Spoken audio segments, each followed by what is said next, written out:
On Monday, the Prime Minister's safeguarding minister admitted on the floor of the House that there was a cover-up of the child rape gang scandal. Does the Prime Minister think we should expose this cover-up? Mr. Speaker, this is obviously a serious issue.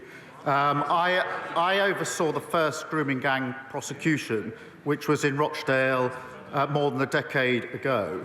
There is a contrast here because the Leader of the Opposition, when she was Minister for Children, Women and Equalities, never raised this issue in the House in 3 years. Mr. Speaker, the Shadow Home Secretary held 352 external meetings during 20 months. How many were on this issue? Not one.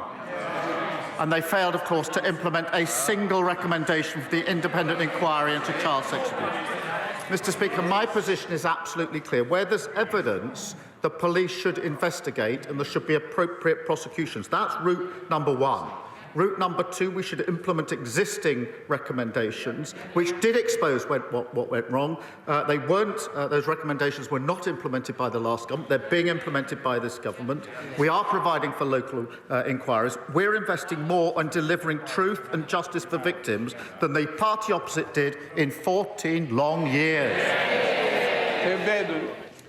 Mr. Speaker, in the last year of Conservative government, we had a gangs task force that found 500 perpetrators, protecting thousands of victims. We launched that inquiry that he's talking about, but more still needs to be done.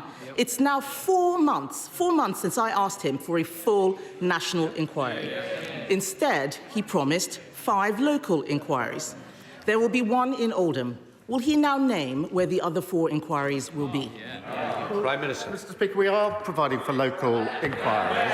This is a serious... Well, they've got so much to say now. Why did they not... Mr. Speaker, why did they not implement a single recommendation in the 14 years they had in office? We're taking forward those.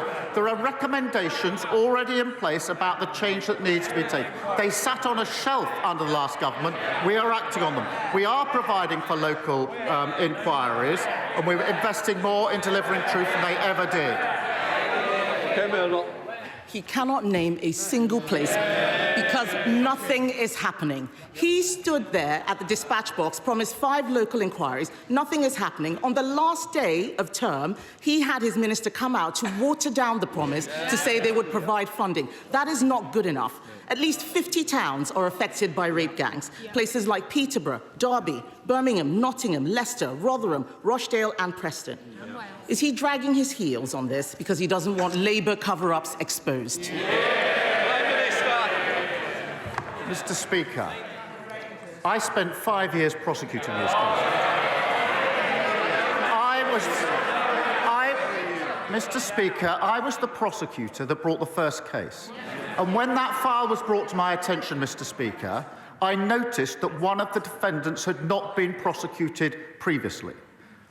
Far from covering up, I asked for that file so that I could have a look at it. On the back of that, I then changed the entire approach to prosecutions, which was then lauded by the government. We were doing the right thing and brought those prosecutions.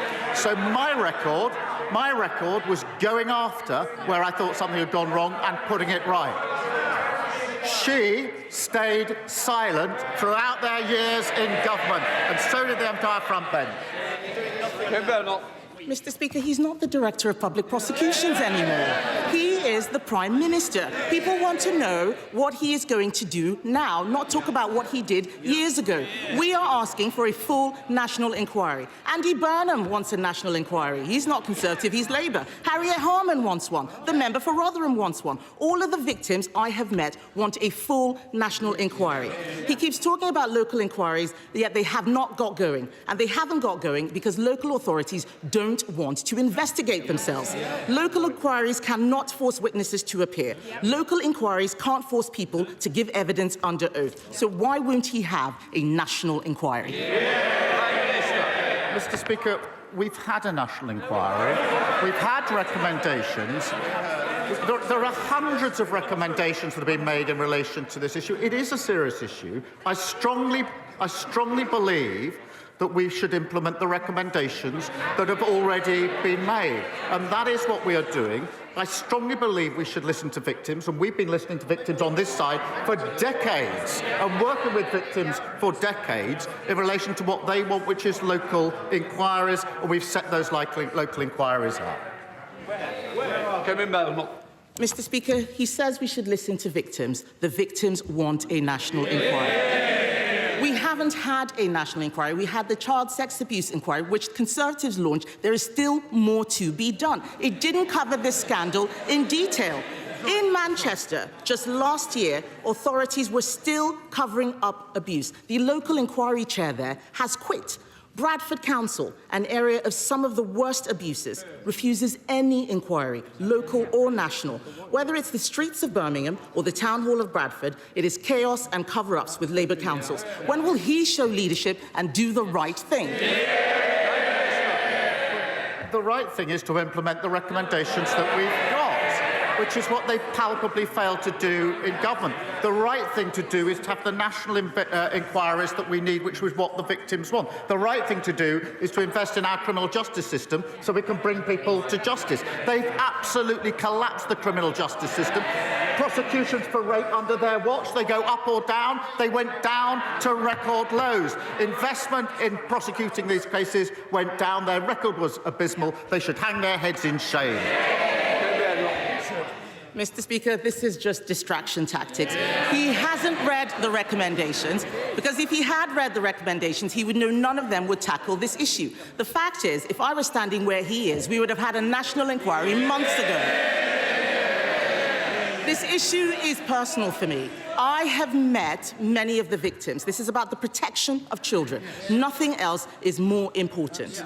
In the last few days, Mr. Speaker, I've been to Wiltshire, Lincolnshire, Northumberland, Kent. All of them have outstanding children's social care. Do you know why, Mr. Speaker? Because they're all run by Conservatives. That's the difference that Conservative councillors make.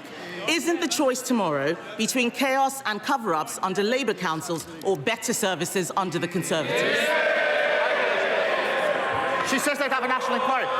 14 years.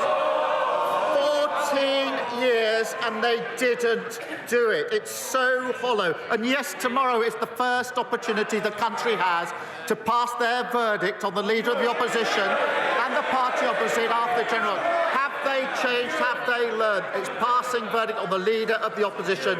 We'll see you next week.